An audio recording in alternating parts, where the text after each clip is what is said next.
Hello नमस्कार प्रणाम, स्वागत बा फिर से हमारा नया ब्लॉग में। आप सब कैसन बानी? उम्मीद करता नहीं कि आप सब बहुत अच्छा होखब। हम भी बहुत अच्छा बानी।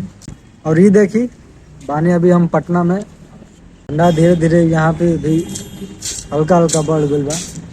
अभी यहाँ पे ज़्यादा नहीं खे, बट गांव में बहुत ज़्यादा बढ़ गई बा।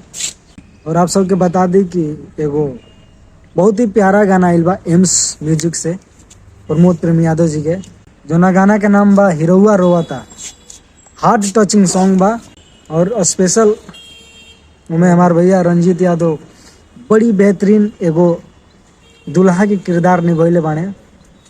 तो आप लोग जाई एम्स म्यूजिक पर, पहले गाना सुनी और कमेंट में बताई कि भैया के दुल्हा वाला रोल कैसन बा। कमेंट में ज़रूर हमारा बताई। और गाना भी कैसन बा आप लोग एक बार ज़रूर गाना सुन के कमेंट में बताई।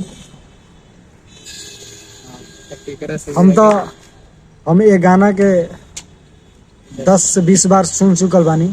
बहुत ही प्यारा गाना बा और मजनू लोग खातिर थोड़ा स्पेशल बा गाना। तो आप लोग जाई एम्स म्यूजिक पर और गाना सुनी। और भैया दुल्हा के किरदार कैसन कैले बानी एक बार कमेंट में ज़रूर बताएं। Love you. जय भोजपुरी समाज।